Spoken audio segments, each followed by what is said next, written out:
Salam Channel, menggemakan tauhid, menebar sunnah. Bismillahirrahmanirrahim. Assalamualaikum warahmatullahi wabarakatuh. Alhamdulillahi rabbil alamin. Nahmaduhu wa nasta'inuhu wa nastaghfiruh. Wa na'udzu billahi min syururi anfusina wa min sayyiati a'malina. May yahdihillahu fala mudilla lahu wa may yudlil fala hadiyalah. أشهد أن لا إله إلا الله وحده لا شريك له وأشهد أن محمدا عبده ورسوله لا نبي ورسول بعده أما بعد. Hadirin wal hadirat, ibu-ibu yang dimuliakan oleh Allah Subhanahu wa taala, puji syukur marilah kita panjatkan atas kehadirat Allah Subhanahu wa taala, yang mana Allah Subhanahu wa taala senantiasa memberikan kita berbagai macam kenikmatan, baik kenikmatan kesehatan, nikmat kesempatan, dan terlebih lagi nikmat iman, hidayahnya, dan Islam. Salawat dan salam semoga tetap tercurahkan kepada sosok suri tauladan kita, Nabi Muhammad sallallahu alaihi wasallam. Berkat jerih payah perjuangan beliaulah sehingga kita dapat merasakan halawatul iman, manisnya beriman. Hadirin wal hadirat yang dimuliakan oleh Allah Subhanahu wa taala. Pada hari ini insyaallah kita akan memasuki hadis yang ketiga dari hadis Arba'in An-Nawawi. Hadis ini merupakan tentang rukun-rukun Islam, pondasi-pondasi Islam. Dengannya kita dianggap Islam, dan tidak dengannya maka kita tidak dianggap Islam. Hadirin wal hadirat yang dimuliakan oleh Allah Subhanahu wa taala. Hadis ini kita akan bacakan an Abi Abdurrahman Abdullah ibnu Umar ibnu Khattab radhiyallahu anhuma qala sami'tu Rasulullah sallallahu alaihi wasallam yaqul buniyal islamu ala khamsin syahadatu an la ilaha illallah wa anna muhammadan rasulullah wa iqamis salati wa ita'iz zakati wa hajjul baiti wa saumi ramadan. Dari Abi Abdurrahman Abdullah ibnu Umar ibnu Khattab radhiyallahu anhuma, semoga Allah meridai keduanya. Qala, dia berkata, sami'tun nabiyya sallallahu alaihi wasallam yaqul, aku mendengar Nabi Muhammad sallallahu alaihi wasallam bersabda, buniyal islamu ala khamsin. Islam itu terdiri atas 5 pilar, 5 pondasi. Syahadatu an la ilaha illallah. Yang pertama, syahadat an la ilaha illallah, tidak ada Tuhan selain Allah. Wa anna Muhammadan Rasulullah, dan Muhammad adalah utusan Allah. Wa iqamis salah, mendirikan salat. Wa ita'iz zakah, menunaikan zakat. Wa hajjul baiti, dan haji ke Baitullah. Wa saumi Ramadan, dan berpuasa di bulan Ramadan. Rawahu Muslim, diriwayatkan oleh Imam Muslim. Ibu-ibu yang dimuliakan oleh Allah Subhanahu wa taala, hadis ini berbicara tentang rukun Islam. Rukun Islam itu terdiri dari 5 pilar, 5 pondasi. Dan ibarat sebuah bangunan, apabila ada salah satu dari 5 pilar tersebut yang roboh, yang tidak kokoh, maka bangunan itu dikhawatirkan akan rubuh. Begitupun juga dengan Islaman ini. Islam seseorang itu terdiri dari 5 pondasi. Dan yang paling penting, kata para ulama, adalah pondasi yang pertama, yaitu syahadat alla ilaha illallah, persaksian tidak ada Tuhan selain Allah dan Nabi Muhammad adalah utusan Allah. Kemudian 4 rukun Islamnya juga termasuk pondasi, tetapi bukan pondasi yang dasar. Namun apabila ada salah satu pondasi ya, yang tidak utuh, bagaikan sebuah bangunan, apabila ibu-ibu sekalian tinggal di suatu bangunan yang terdiri dari 5 pondasi dan salah satu pilar tersebut, salah satu tiang dari bangunan tersebut mau rubuh atau runtuh atau tidak kokoh tiangnya. Bagaimana ibu-ibu? Apakah bisa tenang di dalam rumah tersebut? Apakah bisa tidur nyenyak di dalam rumah tersebut? Begitulah juga gambaran pondasi keislaman kita.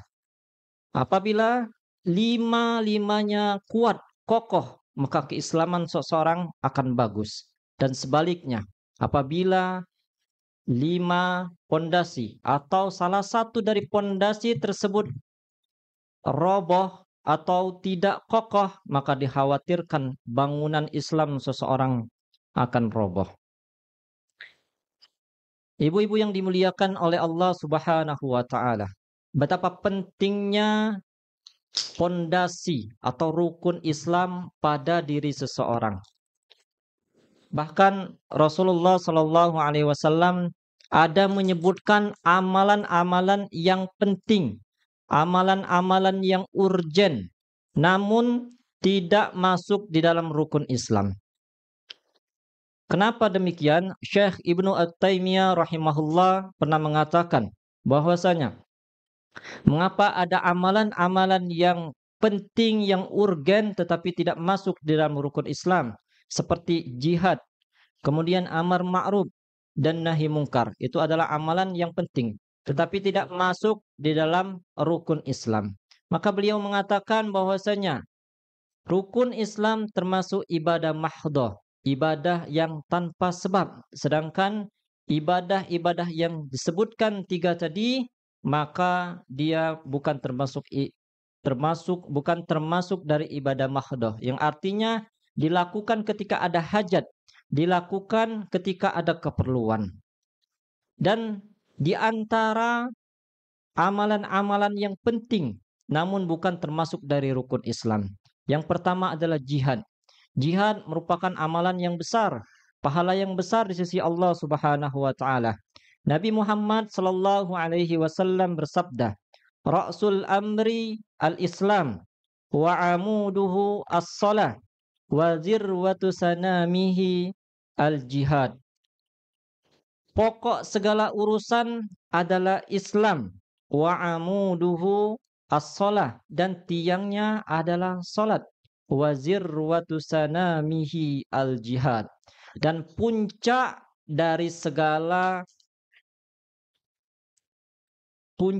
tertingginya dari segala ibadah yaitu adalah al-jihad. Hadirin yang dimuliakan oleh Allah Subhanahu wa taala. Yang kedua adalah amar ma'ruf dan nahi mungkar.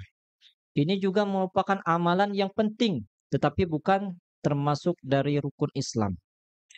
Kenapa amar ma'ruf dan nahi mungkar penting?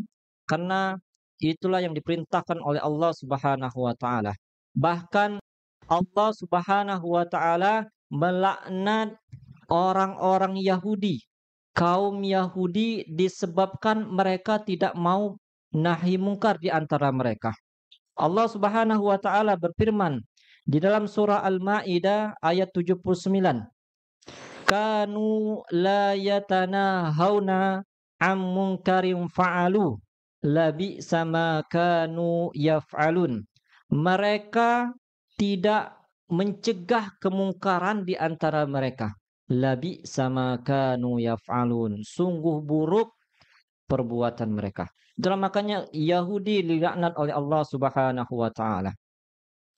Ibu-ibu yang dimuliakan oleh Allah Subhanahu wa taala. Dan juga ketika seseorang hidupnya acuh, tak acuh, ada kemungkaran di depan matanya, namun dia tidak mau nahi mungkar, tidak mau mencegah kemungkaran.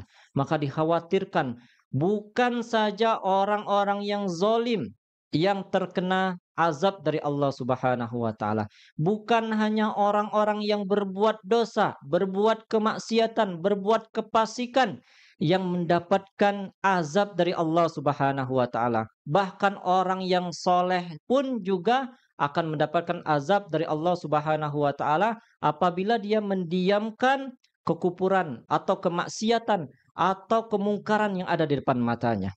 Rasulullah Shallallahu alaihi wasallam bersabda, "Innan nasa idza ra'au zalimu falam ya'khudhu ala yadayhi aw syaka an ya'ummuhumullahu biiqabim min."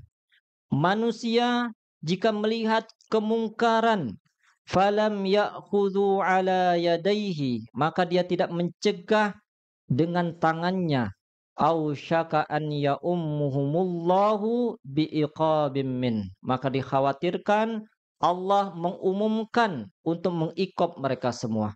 Yang diiqab, yang diberi musibah, yang dihukum bukan hanya orang-orang yang berbuat maksiat saja. Orang-orang yang soleh pun akan juga terkena dari musibah tersebut, akan terkena dari azab Allah Subhanahu wa taala.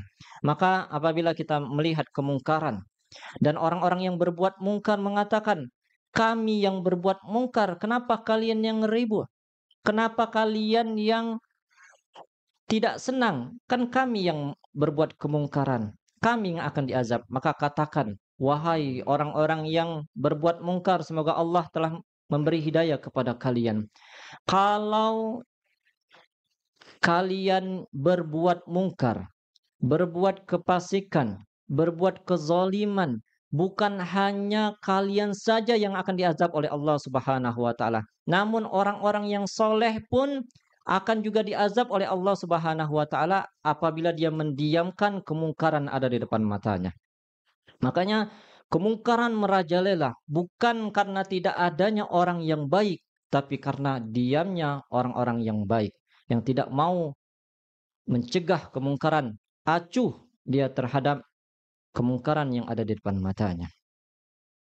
Hadirin yang dimuliakan oleh Allah Subhanahu wa taala. Kemudian perkara yang penting yang bukan termasuk dari rukun Islam yaitu dakwah. Dakwah juga merupakan perkara yang penting tapi bukan juga termasuk dari rukun Islam. Saking pentingnya Rasulullah sallallahu alaihi wasallam mengatakan, "Ballighu anni walau ayah, sampaikanlah dari diriku walaupun hanya satu ayat pun atau satu hadis pun." Ya. Di dalam hadis lain Rasulullah memotivasi orang-orang yang menghafal hadis dan menyampaikannya kepada orang lain. Rasulullah Shallallahu alaihi wasallam bersabda, "Naddarallahu imra'an sami'a maqalati fawa'aha fa'addaha kama sami'aha." Sesungguhnya Allah Subhanahu wa taala memutihkan wajah seseorang, memberikan kecerahan wajah seseorang apabila ia menghafalkan hadis dan memahaminya, fa'addaha kama sami'aha, dan dia menyampaikan hadis tersebut sebagaimana ia mendengarkan hadis tersebut. Kemudian juga Rasulullah memotivasi orang-orang yang mengajak kepada kebaikan. Rasulullah mengatakan, "Man dalla ala khairin falahu mislu ajri fa'ilihi." Barang siapa yang menunjukkan satu kebaikan, maka dia mendapatkan pahala orang yang mengerjakannya tersebut. Nah, dan juga banyak sekali ayat-ayat Allah Subhanahu wa taala berbicara tentang pentingnya berdakwah, pentingnya mengajak kepada kebaikan. Di antaranya Allah Subhanahu wa taala berfirman, "Kuntum khaira ummatin ukhrijat lin-nasi ta'muruna bil ma'ruf wa tanhauna 'anil munkari wa tu'minuna billah." Engkau adalah umat-umat yang terbaik, ta'muruna bil ma'ruf, ketika kalian beramar ma'ruf, wa tanhauna 'anil munkar, dan mencegah kepada kemungkaran, wa tu'minuna billah, dan beriman kepada Allah Subhanahu wa taala. Hadirin yang dimuliakan oleh Allah Subhanahu wa taala, itulah 3 amalan yang mana itu adalah amalan yang penting, tetapi bukan amalan yang rukun, bukan rukun termasuk dari rukun Islam. Adapun rukun Islam, maka dia adalah lebih penting dari amalan-amalan tersebut. Apabila salah satunya tidak ada di dalam diri seseorang, maka dikhawatirkan bangunan Islamnya tidak kokoh. Kemudian, ibu-ibu yang dirahmati oleh Allah Subhanahu wa taala, 5 bangunan Islam tersebut, 5 pondasi Islam tersebut. Yang pertama adalah syahadatu alla ilaha illallah. Bersyahadat bahwasanya tidak ada Tuhan selain Allah, wa anna Muhammadan Rasulullah, dan Muhammad adalah utusan Allah, wa iqamis shalah, dan mendirikan salat, wa ita'iz zakah, dan menunaikan zakat, wa hajjul baiti, dan haji ke Baitullah, wa shaumi Ramadan, dan berpuasa di bulan Ramadan. Ibu-ibu yang dimuliakan oleh Allah Subhanahu wa taala, apabila seseorang sudah melaksanakan 5 amalan rukun Islam tersebut, maka bangunannya akan kokoh, bangunannya akan berdiri tegak lurus. Namun sejatinya kita seseorang muslim dianjurkan oleh Allah Subhanahu wa taala senantiasa berlomba-lomba dalam kebaikan. Fastabiqul khairat, berlomba-lombalah kalian dalam kebaikan. Dan Rasulullah juga pernah mengatakan, jika kalian meminta surga, maka mintalah surga Firdaus, yaitu surga yang tertinggi. Begitupun juga, kita jangan puas dengan amalan yang wajib-wajib saja. Namun kita menginginkan bangunan Islam kita dengan sempurna. Bagaimana cara menyempurnakan, menghiasi bangunan-bangunan Islam kita, yaitu dengan memperbanyak amalan-amalan sunnah di dalam setiap rukun Islam tersebut. Salat wajib, ada salat sunnahnya. Zakat, ada zakat wajibnya, ada sedekahnya sebagai amalan sunnahnya. Haji, ada umroh yang melengkapi dari amalan haji tersebut. Begitupun juga dengan puasa Ramadan, puasa yang wajib, ada puasa sunnah yang akan melengkapi bangunan-bangunan tersebut. Dan amalan-amalan yang sunnah ini sangat penting untuk menambal kekurangan-kekurangan ketika kita melakukan amalan wajib. Contohnya, ketika kita dalam sholat, mungkin ada 2 orang yang berdiri sama-sama menghadap kiblat, tapi yang A mendapatkan pahala di sisi Allah Subhanahu wa taala misalkan 90, yang B hanya mendapatkan nilai pahala 70. Kenapa yang A lebih mendapatkan pahala 90 dan yang B mendapatkan 70? Mungkin ketika dia sama-sama sholat, yang A khusyuknya lebih tinggi, yang B banyak pikiran, ya. Ketika sholat mikirkan apa, mikirkan mungkin masakannya belum diangkat, ya, atau jemurannya belum diangkat, kuncinya hilang, terpikir, ya, itu merupakan godaan syaitan yang harus kita lawan. Namun Rasulullah Shallallahu Alaihi Wasallam memberikan resep bagaimana kita melengkapi kekurangan di dalam sholat wajib kita, yaitu dengan sholat sunnah, terutama sholat sunnah qabliyah dan sholat sunnah ba'diyah. Maka itu untuk melengkapi sholat wajib kita yang kekurangan. Rasulullah Shallallahu Alaihi Wasallam bersabda, Inna awwala ma yuhasabu bihil abdu yawmal qiyamati as-salatul maktubah. Fa in atammaha wa illa kilang zuru hal lahu min tatawu'in. Fa in kana lahu tatawu'un ukmilatil faridah min tatawu'ihi. Thumma yuf'alu bisairil a'malil mafruḍah mislu dharik. Allah Subhanahu wa taala, sesungguhnya orang yang pertama kali dihisab dari seorang hamba pada hari akhirat kelak, yaumal qiyamah kelak, yaitu as-salatul maktubah, yaitu salat wajibnya. Fa in atammaha, jika salat wajibnya sempurna.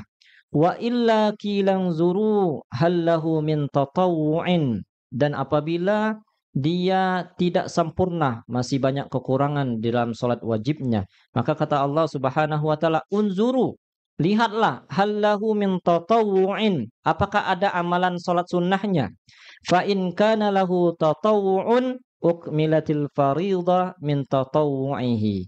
Maka apabila ada salat sunnahnya yang banyak, salat sunnah ba'diyah, salat sunnah qabliyah, kemudian ada salat sunnah duha, kemudian ada salat qiyamul lail, ada salat tahajud dan salat sunnah-sunnah yang lain.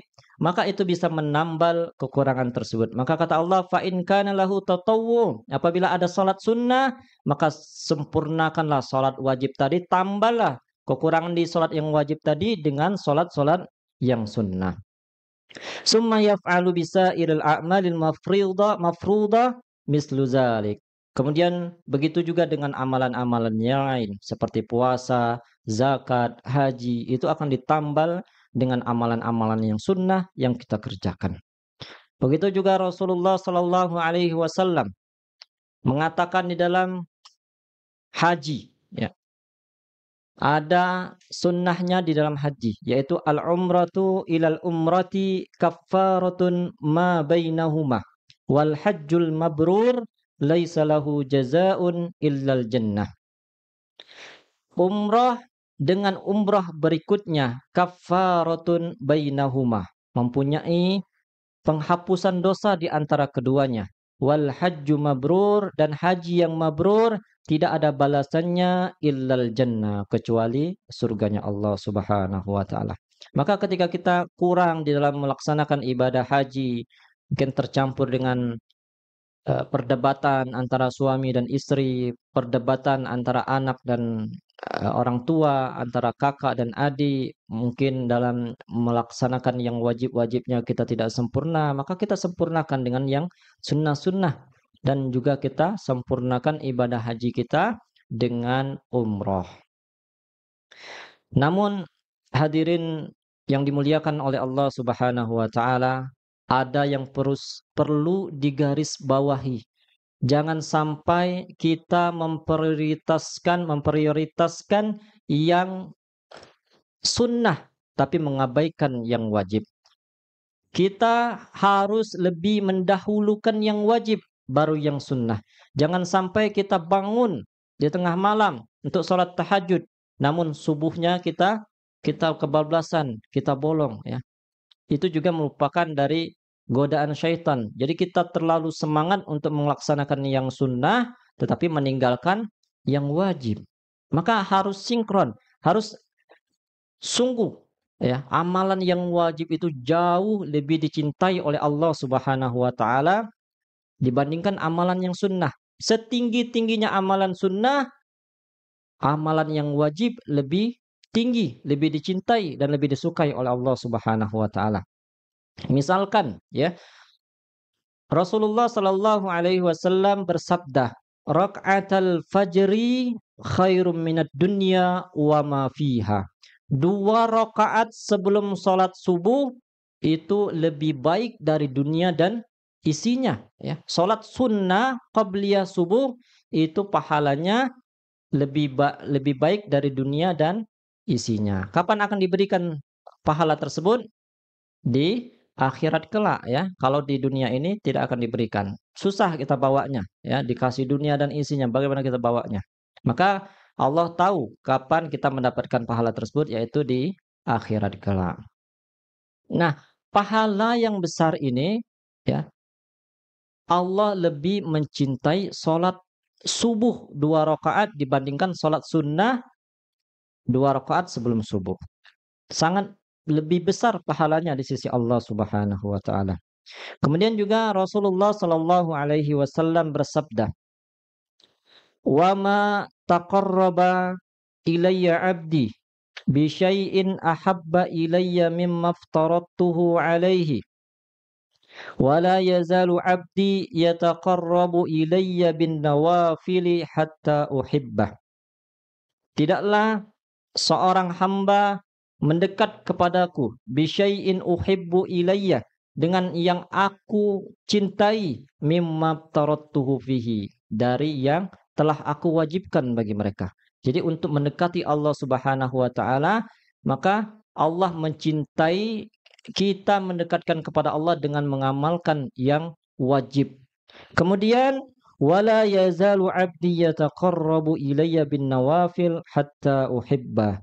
Senantiasa hambaku mendekatkan diri kepadaku dengan yang sunnah-sunnah sampai aku mencintainya. Maka kita fokus dulu yang wajib, kemudian setelah kita fokus bisa mengamalkan yang wajib, kita tambahi, kita hiasi bangunan-bangunan Islam kita dengan amalan-amalan yang sunnah.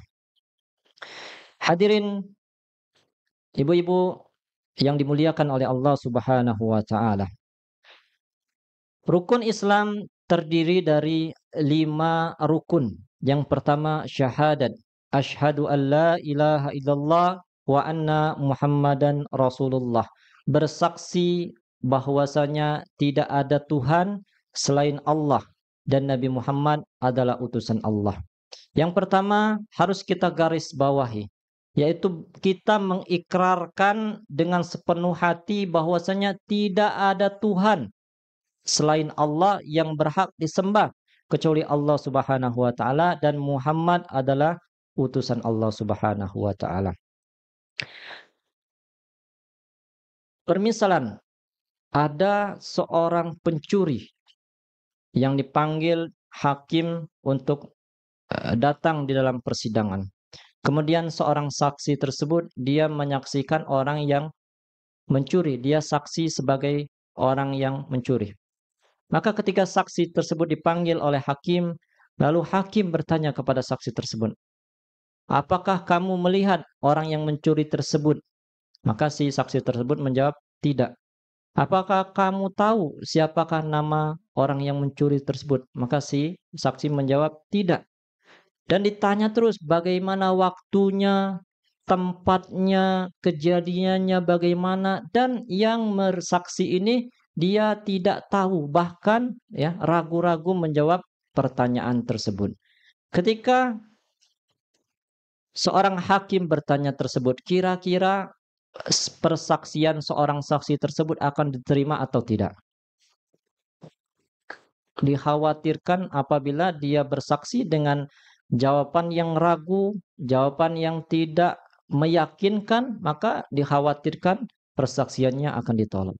Begitupun juga kita persaksian tidak ada Tuhan selain Allah dan Nabi Muhammad adalah utusan Allah.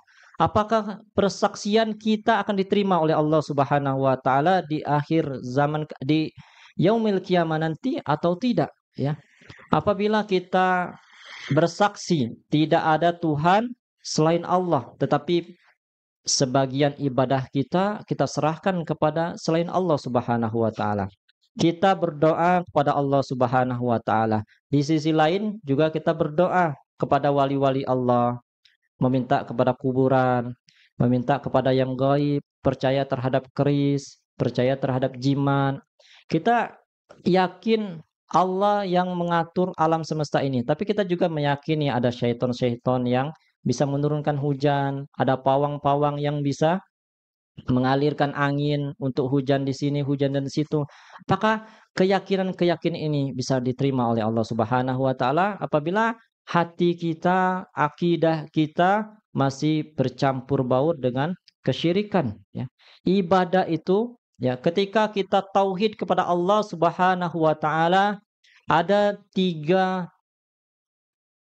tauhid yang kita harus serahkan hanya semata-mata kepada Allah Subhanahu wa taala. Yang pertama tauhid rububiyah.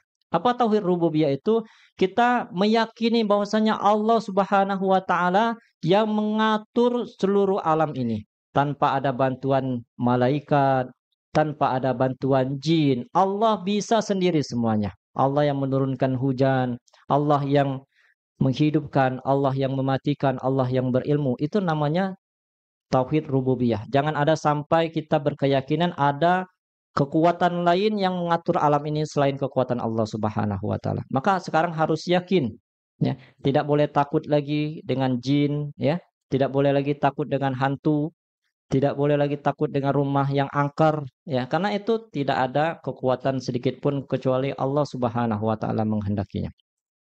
Kemudian tauhid uluhiyah. Apa tauhid uluhiyah itu? Kita semata-mata menyerahkan ibadah kita hanya kepada Allah Subhanahu wa taala. Apa macam-macam ibadah itu? Ibadah itu sangat banyak, di antaranya salat, berdoa. Kita berdoa seutuhnya kepada Allah Subhanahu wa taala. Kita jangan meminta kepada selain Allah, meminta kepada dukun, ya, meminta kepada paranormal, meminta kepada kiai, ya, meminta kepada kiai yang sifatnya kiai itu tidak mampu, ya. Misalkan meminta untuk diramalkan, ya, atau meminta diramalkan barang yang hilang, atau kita meminta kepada orang yang mati. Orang mati jangankan dia bisa membantu kita, dianya sendiri pun harus menyesali mungkin, ya, dengan perbuatan-perbuatan selama di dunia. Maka keyakinan ibadah, ya, termasuk juga menyembelih hewan diniatkan karena Allah Subhanahu wa taala. Tidak boleh menyembelih hewan ayam hitam misalkan, ya, diminta oleh dukun si A, dukun si B untuk disembelih, maka kita ikutin. Nah, maka kita menyerahkan sebagian ibadah kita bukan kepada Allah Subhanahu wa taala. Kemudian rasa takut kita, rasa berharap kita, rasa khauf, ya, roja, berharap, takut itu semata-mata harus diserahkan kepada Allah Subhanahu wa taala. Kemudian tauhid selanjutnya tauhid asma wa sifat, yaitu kita meyakini nama-nama Allah yang husna, yang bagus, ya. Asmaul husna, 99 nama Allah yang bagus. Di antaranya ada Allah Maha Besar, Allah Maha Pengampun, Allah Maha Berilmu, Allah Maha Melihat. Maka kita meyakini hal-hal tersebut. Kemudian ibu-ibu yang dimuliakan oleh Allah Subhanahu wa taala, maka apabila kita sudah menegakkan pondasi persaksian tersebut, maka kita akan yakin, ya, yakin akan Allah Subhanahu wa taala, dan juga kita tidak akan ragu-ragu lagi menjawab pertanyaan, karena nanti pada alam kubur kelak, di alam barzah kelak akan datang dua malaikat yang akan menanyai. Ya, Rasulullah Shallallahu alaihi wasallam bersabda, "Fatu'adu ruhuhu fi jasadihi fayatihi malakan." Ya, pada di alam barzah kelak, sebelum orang meninggal, maka akan turun dulu dua malaikat, akan turun dulu malaikat. Allah Subhanahu wa taala berfirman, "Innalladzina qalu rabbunallahu tsumma istaqamu tatanazzalu 'alaihimul malaikatu alla takhafu wa la tahzanu wa abshiru bil jannati allati kuntum tu'adun." Ya, orang-orang yang istiqamah, orang-orang yang mengatakan Rabbunallah, Tuhan kami adalah Allah, summastaqamu, dia istiqamah, tidak syirik di dalamnya, tidak menyerahkan ibadah sebagian kepada yang selain Allah Subhanahu wa taala, maka tatanazzalu alaihimul malaikatu alla takhafu wa la tahzanu. Maka di akhir hayatnya ketika dia hendak sakratul maut, turun malaikat menyamperin dia, datang kepada dia seraya berkata, "Allah takhafu wala tahzanu." Jangan engkau takut dan jangan engkau sedih. Jangan takut apa? Jangan takut terhadap urusan yang di depanmu, yaitu alam akhiratmu, karena engkau akan dijamin masuk surga. Wala tahzanu, dan jangan engkau sedih terhadap urusan duniamu, urusan yang di belakangmu. Kenapa? Karena urusan anakmu, urusan harta-hartamu, urusan keluargamu sudah Allah Subhanahu wa taala yang menjamin, ya. Ihfazillaha yahfazka. Jika engkau menjaga Allah Subhanahu wa taala, Allah akan menjaga kalian. Wa absyiru bil jannatil lati kuntum tu'adun. Dan bergembiralah dengan kabar gembira, engkau dijanjikan surga yang telah dijanjikan kepada kalian. Maka ketika dia di dalam kubur, fatu'adu ruhuhu fi jasadihi fayatihi malakan. Maka datanglah dua malaikat seraya akan bertanya, fayajlisanihi fayakulani lahu. Ya, maka dia akan mendudukkan si mayit tersebut dan berkata, "Man rabbuka?" Orang-orang yang beriman akan menjawab, "Fayaqulu rabbi Allah." Tuhanku adalah Allah.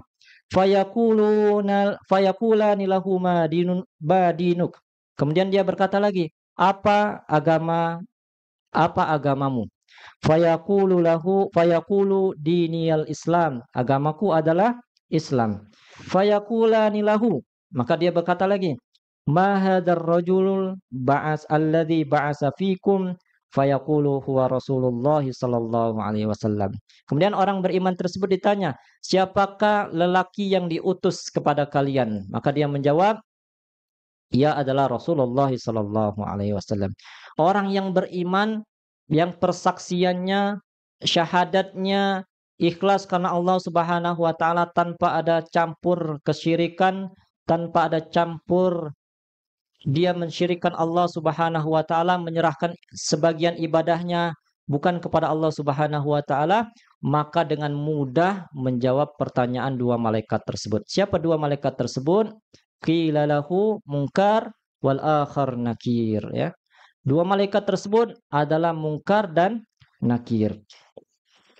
Maka Allah Subhanahu wa taala berfirman terhadap gampangnya orang-orang beriman tersebut dalam menjawab pertanyaan-pertanyaan malaikat tersebut. Allah Subhanahu wa taala berfirman di dalam surah Ibrahim ayat 27, "Yusabbitullahu alladzina amanu bil qawli tsabiti fil hayatid dunya wa fil akhirah." Allah Subhanahu wa taala mengokohkan orang-orang yang beriman bil qaulis sabit, dengan perkataan yang kokoh, fil hayatid dunya, di dalam kehidupan dunia, wa fil akhirah, dan di dalam kehidupan akhirat, yakni ketika menjawab pertanyaan malaikat Munkar dan Nakir, dia mudah dalam menjawab pertanyaan-pertanyaan tersebut. Begitupun juga syahadat kita kepada Rasulullah sallallahu alaihi wasallam. Allah Subhanahu wa taala mengatakan di dalam surah Al-Hasyr ayat 7, "Wa ma ataakumur rasulu fakhuzuhu wa ma nahakum anhu fantahu."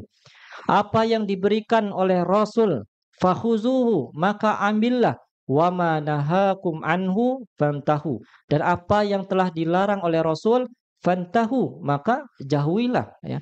Jadi tidak ada lagi anggapan ketika Rasulullah Shallallahu Alaihi Wasallam mengajarkan sesuatu, kita bertanya, oh ini sudah tidak relevan dengan zaman, ya, bukan zamannya lagi kita menerapkan ajaran Rasul, maka tidak ada lagi pertanyaan-pertanyaan tersebut, tidak ada lagi keyakinan-keyakinan tersebut. Kita yakin ketika Rasulullah Shallallahu Alaihi Wasallam memerintahkan, maka kita kerjakan tanpa ada keraguan-raguan.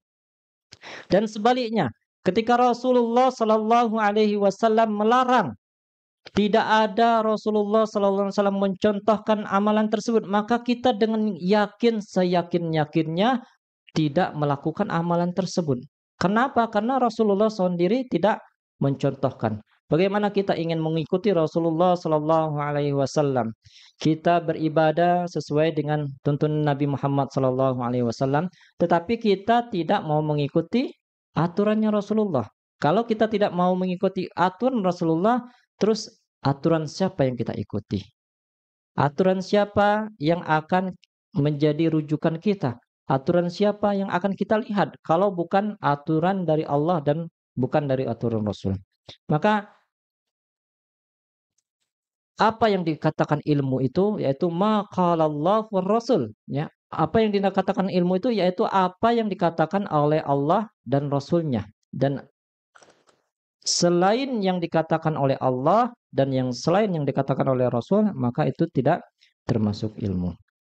Maka untuk mendalami akidah kita untuk menghiasi syahadat kita, perbanyaklah belajar akidah, memahami betul-betul Tuhan kita Allah Subhanahu wa taala, mengenal Allah Subhanahu wa taala dan mengenal Rasulullah sallallahu alaihi wasallam. Kemudian rukun yang kedua dari rukun-rukun Islam yaitu wa iqamis shalah, mendirikan salat. Salat Rasulullah sallallahu alaihi wasallam mengatakan salat itu adalah termasuk dari tiang agama. Dan Rasulullah Shallallahu Alaihi Wasallam mengatakan di dalam hadis ini dengan kata-kata menegakkan solat wa iqamis solah, bukan adaun atau menjalankan. Artinya ketika seseorang mendirikan solat maka semuanya didirikan. Wajibnya didirikan, rukunnya didirikan, sunnah-sunnahnya didirikan, khusyuknya juga didirikan. Maka apabila dia sempurna dengan hal-hal yang tersebut, maka ibadahnya, solatnya akan sempurna. Dan juga di dalam sholat ini juga merupakan rukun yang sangat penting. Bahkan ada perkataan dari para ulama ketika ya, ulama bahkan sepakat ketika seseorang meninggalkan sholat dengan berkeyakinan bahwasanya sholat itu bukan kewajiban dari Allah Subhanahu wa taala. Contohnya, ada orang-orang mengatakan saya sudah tidak wajib lagi sholat. Kenapa? Karena saya makamnya berbeda. Ya. Antum-antum, kalian-kalian kalau sholat di masjid, saya sholatnya di Mekah. Maka saya tidak lagi wajib sholat. Maka orang-orang seperti ini, kata para ulama, sudah sepakat para ulama mengatakan bahwa mereka telah kafir. Kenapa? Karena dia mengatakan sholat tidak wajib bagi dirinya. Maka hukum yang pertama, orang-orang yang meninggalkan sholat dengan berkeyakinan bahwa sholat itu tidak wajib, maka ulama sepakat bahwa orang tersebut kafir. Dan yang kedua, orang yang meninggalkan sholat dengan alasan malas, tapi dia berkeyakinan bahwasanya sholat itu wajib. Sholat ini masih wajib dari Allah Subhanahu wa taala, tapi dia mungkin merasakan bosan, malas, akhirnya dia tidak mengerjakan sholat. Maka ulama berbeda pendapat dalam hal ini. Pendapat yang pertama mengatakan kafir, dan yang pendapat yang kedua adalah mengatakan tidak kafir, tapi dia fasik, berbuat dosa yang besar. Ulama yang pertama mengatakan kenapa mereka kafir? Dalilnya dari Nabi Muhammad SAW. Rasulullah SAW bersabda, Al-ahdu alladhi bainana wa bainahum as-salah. Faman tarakaha faqad kafara. Ya, perjanjian di antara kita dan di antara mereka adalah salat.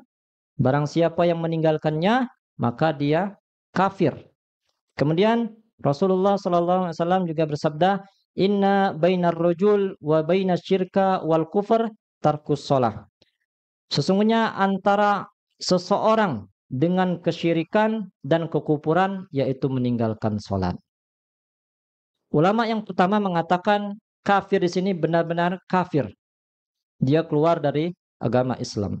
Artinya dia kufur terhadap Allah Subhanahu wa taala. Ulama yang kedua mengatakan makna kafir di sini adalah bukan kafir yang mengeluarkan seseorang dari Islam, tetapi maknanya fasik, yaitu dia melakukan dosa yang besar. Wallahu alam, yang mana pendapat yang benar. Namun ya, kita sebagai orang-orang yang beriman kepada Allah Subhanahu wa taala harus benar-benar menjaga jangan sampai kita meninggalkan sholat. Karena ketika dia meninggalkan sholat, maka setidaknya pendapat yang teringan mengatakan bahwasanya dia berbuat fasik, dan berbuat fasik itu sangat besar dosanya di sisi Allah Subhanahu wa taala. Bahkan Allah Subhanahu wa taala sering mengatakan di dalam Al-Qur'an, innallaha la yahdil qaumal fasikin, dan Allah tidak akan memberi hidayah kepada orang-orang yang fasik. Kemudian ibu-ibu yang dimuliakan oleh Allah Subhanahu wa taala, rukun Islam yang selanjutnya, ya, rukun Islam yang pertama yaitu syahadat bahwasanya tidak ada Tuhan selain Allah, Nabi Muhammad adalah utusan Allah. Rukun Islam yang kedua yaitu mendirikan salat, dan yang ketiga wa itaiz zakah, yaitu menunaikan zakat. Maka zakat juga merupakan kewajiban oleh Allah Subhanahu wa taala. Barang siapa yang sudah sampai nisabnya, ya, kemudian sudah berlalu haulnya, maka diwajibkan dia menunaikan zakat, baik itu zakat fitrah, kemudian zakat mal, zakat perdagangan, zakat profesi, dan lain-lainnya, zakat peternakan. Maka dia apabila sudah sampai kepada nisabnya, maka dia diwajibkan membayar zakat.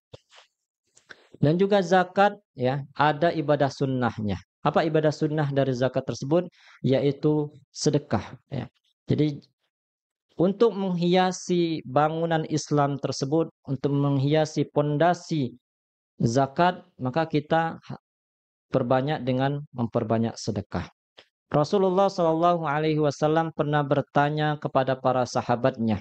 Rasulullah Shallallahu Alaihi Wasallam mengatakan, ayyukum mal warithihi ahabbu ilaihi min malihi. Ya. Barang siapakah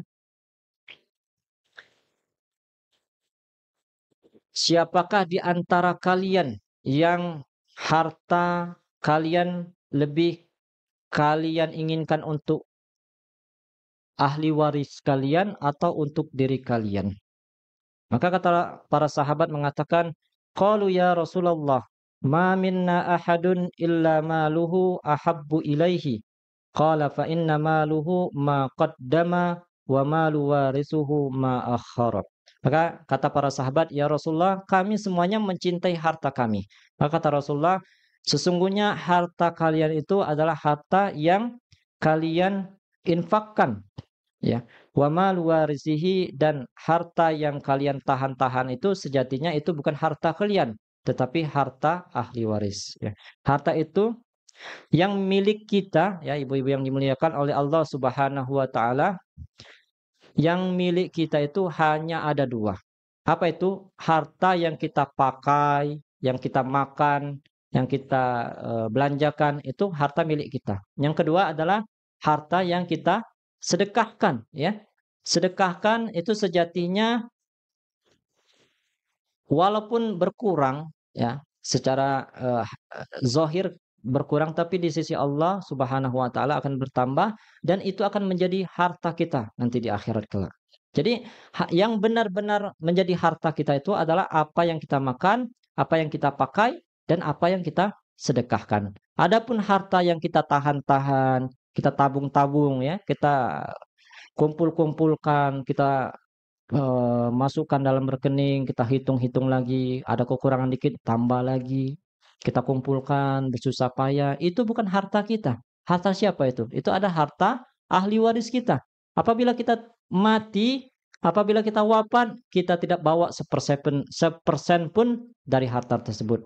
Yang ada harta tersebut akan dimakan oleh ahli waris kita. Maka apabila kalian, kata Rasulullah Sallallahu Alaihi Wasallam, mencintai harta kalian, maka infakkanlah, sedekahkanlah, karena nanti harta itu adalah harta yang kalian infakkan, itulah yang akan menjadi harta kalian. Allah Subhanahu Wa Taala sangat membenci, ya, orang-orang yang pelit, orang-orang yang kikir, yang menumpuk-numpuk harta. Maka kata Allah Subhanahu wa taala, sayutawwaquna ma bakhilu bihi yaumal qiyamah. Orang-orang yang mengumpulkan harta-harta tersebut, menumpuk-numpuk harta tersebut, enggak mau disedekahkan, padahal ada orang yang membutuhkan di sekitarnya. Padahal ada lembaga-lembaga yang kekurangan. Padahal ada masjid-masjid yang memerlukan bantuan, tapi dia enggan, ya. Padahal dia juga sudah cukup, ya. Masih dia pengen menumpuk-numpuk lagi hartanya, kok kurang terus, pengen ini, pengen itu, pengen ini, pengen itu. Maka kata Allah Subhanahu wa taala, sayutawwaquna ma bakhilu bihi yaumal qiyamah. Harta yang mereka kumpulkan tadi, yang mereka pelitkan tadi akan digantungkan di leher mereka, ya. Bayangkan apabila hartanya banyak senilai bangunan rumah, maka rumah akan dililitkan, ya, diletakkan di leher mereka. Sungguh sangat berat. Kemudian ibu-ibu yang dimuliakan oleh Allah Subhanahu wa taala, Rasulullah Shallallahu alaihi wasallam juga mengatakan, ittaqun nar walau bisyiqqit tamra. Bentengilah diri kalian dari api neraka walaupun hanya satu butir kurma. Sebagai analogi, kita di dunia ini sering, ya, memiliki harta dengan tujuan, umpamanya mobil, ya. Kita mempunyai mobil tujuannya supaya kita terhindar dari debu, membentengi kita dari panas, membentengi kita dari hujan, membentengi kita dari terik matahari. Atau kita juga mempunyai rumah dengan tujuan membentengi kita supaya kita aman, supaya tidak ada maling, supaya kita tenang, supaya kita terhindar dari debu, supaya kita terhindar dari panas, supaya kita terhindar dari hujan. Maka ada hal yang paling penting, yaitu membentengi kita di akhirat kelak, membentengi kita dari api neraka. Apa itu? Yaitu dengan menyedekahkan harta. Kalau kita rela mengeluarkan harta jutaan rupiah, ratusan juta, bahkan puluhan juta untuk membeli rumah, membeli mobil, supaya kita terhindar untuk membentengi kita dari hal-hal yang kecil yang ada di dunia. Maka mengapa kita tidak ridho? Mengapa kita tidak ingin membentengi kita, membentengi diri kita dengan hal-hal yang lebih berat, yaitu api neraka jahanam. Membentengi perjalanan yang sangat jauh, membentengi masa yang sangat lama, ya masanya padang mahsyar tersebut dikatakan ribuan tahun, ya. Kemudian juga pada intinya, ya hari kiamat itu sangatlah sangat lama dan kita harus membentengi diri kita dengan memperbanyak sedekah. Kalau di dunia saja kita pengen membentengi diri kita dengan harta yang kita keluarkan dengan harta yang banyak, maka di akhirat kelak harusnya lebih lagi ya kita berani keluarkan harta kita yang banyak untuk membentengi diri kita dari api neraka. Ibu yang dimuliakan oleh Allah Subhanahu wa taala, kemudian rukun yang keempat wahajjul baiti, yaitu berhaji di jalan Allah Subhanahu wa taala, yaitu berhaji ke Baitullah, ke Mekah. Kemudian haji ini juga merupakan amalan yang besar, ya amalan yang mulia, amalan yang abdal. Rasulullah Shallallahu Alaihi Wasallam pernah ditanya, Ayul amalil abdal, amalan apa yang paling mulia, paling abdal? Qala al-imanu billahi wa rasul, yaitu iman kepada Allah dan Rasul. Qila thumma madza? Kemudian dia bertanya lagi, kemudian apa lagi?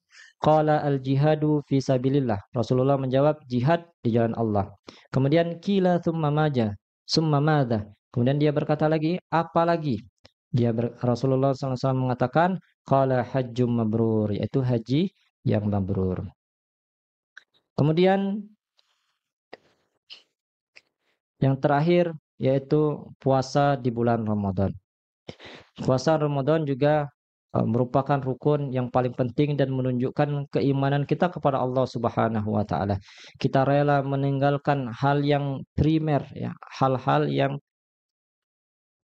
sebenarnya tidak bisa ditinggalkan seperti makan. Tanpa adanya makan maka kita tidak akan hidup. Tetapi karena lillahi ta'ala, karena berkorban untuk Allah Subhanahu wa taala, kita rela meninggalkan semuanya, meninggalkan minum, meninggalkan syahwat kita untuk bercampur dengan istri, dengan suami, itu karena kecintaan kita kepada Allah Subhanahu wa taala. Pahalanya sangat besar. Maka kata Allah Subhanahu wa taala, "Kullu amalin ibnu Adam lahu illa siyam." Seluruh amalan anak Adam itu untuknya kecuali puasa. Puasa itu untuk diriku. Fa innahu li wa ana ajziyun bihi. Dan puasa itu adalah untukku dan akulah yang akan membalas dari puasa tersebut. Akulah yang akan membalas pahala tersebut. Kalau Allah Subhanahu wa taala membalas, maka Allah tidak akan tanggung-tanggung. Allah tidak akan pikir-pikir. Allah langsung membalas dengan balasan yang banyak. Hadirin yang dimuliakan oleh Allah Subhanahu wa taala, wallahu alam bisawab, itulah yang dapat kami sampaikan terkait dengan rukun-rukun Islam. Mudah-mudahan bisa dipahami dan bisa diamalkan dalam kehidupan sehari-hari. Dan yang paling penting mengamalkan apa yang telah kita pelajari, apa yang telah kita ketahui. Barakallahu fikum jami'an. Mungkin sebelum ditutup, barangkali ada yang ingin bertanya. Tafadhal, silakan. Ya, silakan.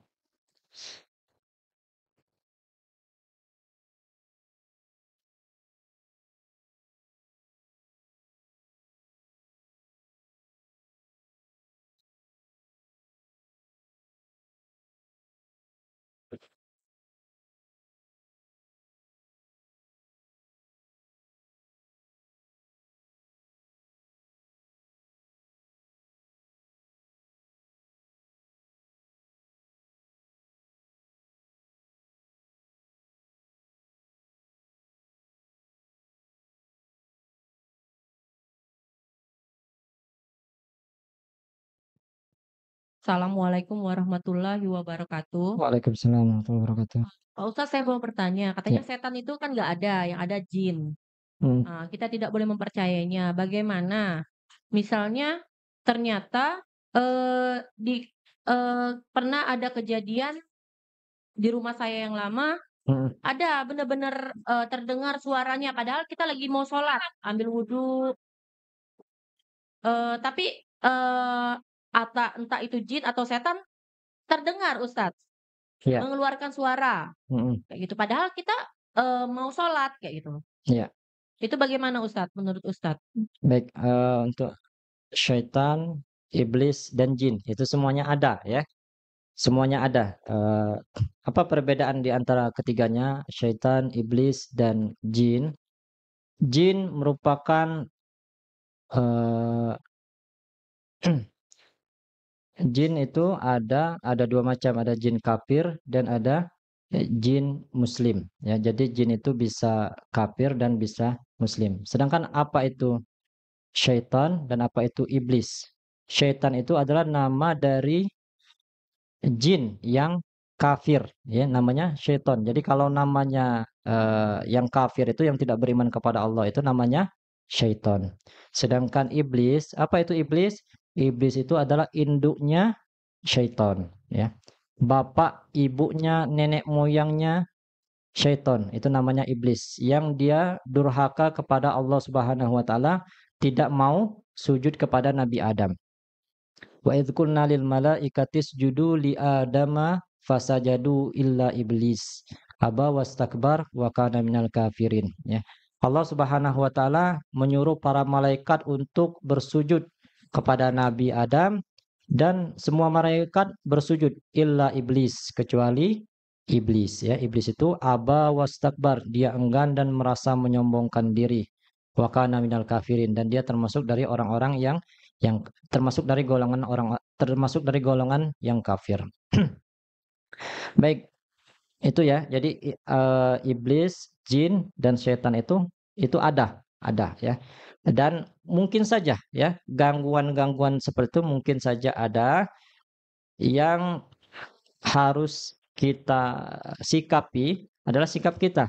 Bagaimana ketika ada gangguan-gangguan seperti itu? Maka yang pertama kita minta tolong kepada Allah Subhanahu wa taala dengan banyak berzikir dan membaca zikir, membaca doa a'udzubikalimatillahi tammati min syarri ma khalaq. Ya Allah, aku berlindung dari segala keburukan dari makhluk yang Engkau ciptakan. Insya Allah ketika kita membaca zikir tersebut, maka hati kita akan tenang. Itu yang pertama, kita perbanyak berzikir. Yang kedua, jangan takut ya. Takut kita hanya serahkan kepada Allah Subhanahu wa taala. Kalau kita takut terhadap hal-hal seperti itu syaitan, jin itu akan semakin bahagia ya, semakin senang. Artinya dia berhasil menggoda kita dengan kita menyerahkan sebagian rasa takut kita kepada mereka. Maka bismillah berzikir kepada Allah Subhanahu wa taala dan jangan takut terhadap hal-hal yang demikian. Karena eh, Allah Subhanahu wa taala berfirman, "Innasyaitana kana dha'ifa." Sesungguhnya tipu daya syaitan itu sangat sangat lemah ya. Kita Allah ciptakan dari sebaik-baik penciptaan. Kita tuh jauh lebih mulia dibanding para iblis, jauh lebih mulia dibanding para syaitan. Maka tidak boleh kita takut terhadap hal-hal yang demikian. Ya. Wallahu alam, mungkin itu yang dapat Anda jawab. Ya, silakan Ibu.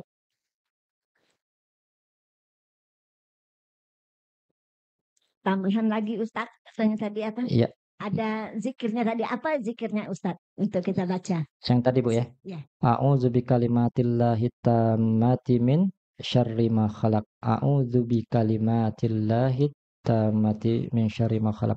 Aku berlindung kepadamu dari ya dengan kalimatmu dari syarri ma khalaq, dari keburukan yang engkau ciptakan. Ya, sejatinya setan, jin dan iblis itu semuanya ciptaan Allah Subhanahu wa taala untuk menguji manusia. Ya. Jadi itu juga ciptaan Allah Subhanahu wa taala. Makasih Ustadz. Ya, sama-sama. Ada lagi?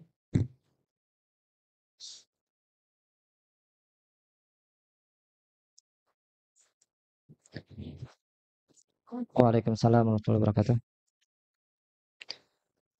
Bagaimana Ustadz untuk menghilangkan rasa kecemasan kita itu, padahal kita sudah zikir, sudah melakukan istighfar, tapi terkadang kecemasan itu sering datang.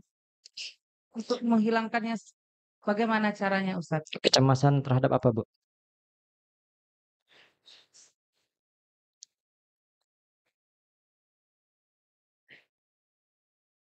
Sesuatu yang tak bisa, terkadang kan misal anak Ustadz ya, tiba-tiba ada hal-hal yang membuat kita tuh eh, yang tidak kita khawatir, yang tidak kita duga ternyata terjadi.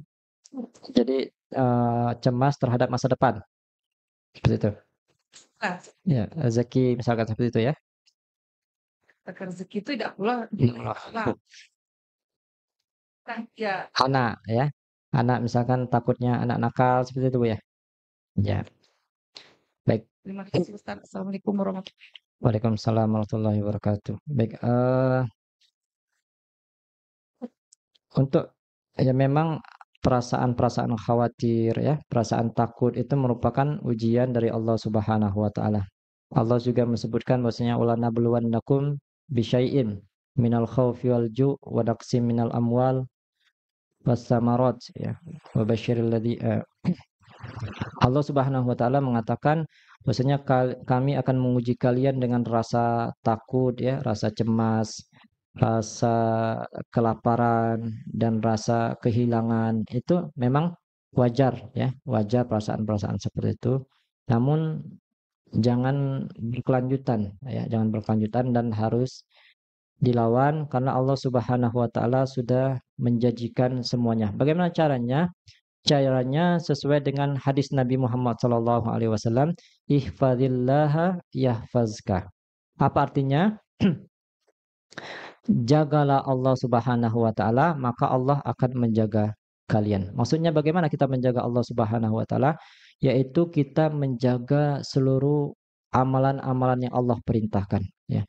Amalan wajib, kemudian amalan sunnah, kemudian hal-hal yang Allah larang kita jauhi. Ya, insya Allah apabila kita sudah taat, ya sudah soleh, sudah soleha, insya Allah Allah juga akan menjaga kita. Menjaga kita, bukan kita saja yang akan dijaga Allah.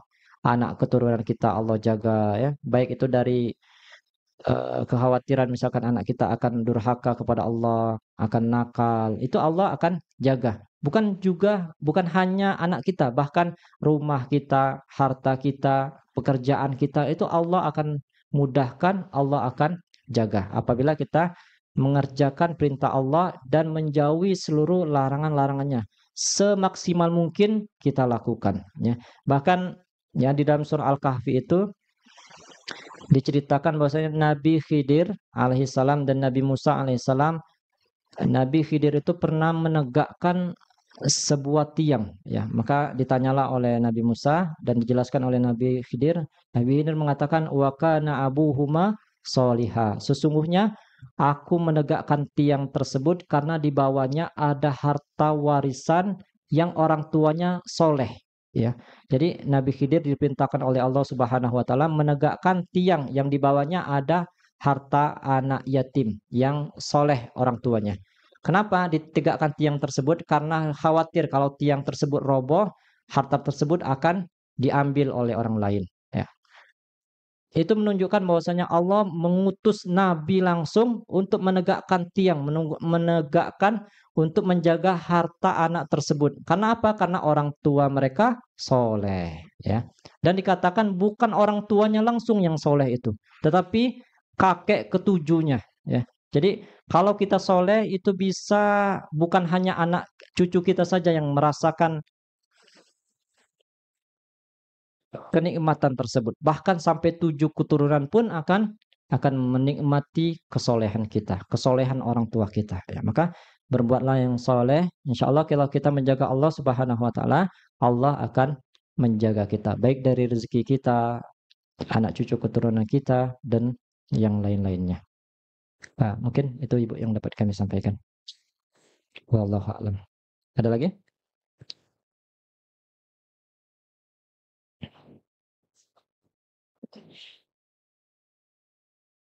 Tidak ada?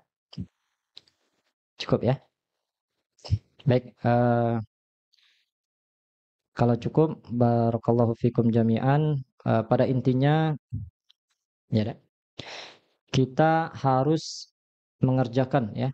Pertama yang paling penting tadi kita kerjakan dulu amalan wajib dari rukun Islam ini ada 5 pilar, 5 pondasi. Apabila salah satunya tidak kokoh maka dikhawatirkan bangunan Islam kita akan roboh. Yang kedua, hiasilah bangunan Islam kita dengan perbanyak amalan sunnah. Ya, ibadah, sholat ada amalan sunnahnya. Kemudian puasa Ramadan ada puasa sunnahnya, puasa Senin Kamis, puasa Syawal, puasa Daud, dan puasa-puasa yang lain. Kemudian zakat juga ada yang wajibnya dan ada yang sunnahnya. Perbanyak sedekah. Dan yang kelima yaitu haji, yaitu kita haji dan yang wajibnya dan mengamalkan yang sunnahnya. Sunnah-sunnah haji dan yang umroh termasuk juga dari sunnah haji tersebut. Barakallahu fikum jami'an. Inilah yang dapat kami sampaikan. Wallahu a'lam bishawab. Mudah-mudahan bisa bermanfaat. Alhamdulillahirabbil alamin. Subhanakallahumma wa bihamdika asyhadu an la ilaha illa anta astaghfiruka wa atubu ilaik. Akhirul kalam. Assalamualaikum warahmatullahi wabarakatuh.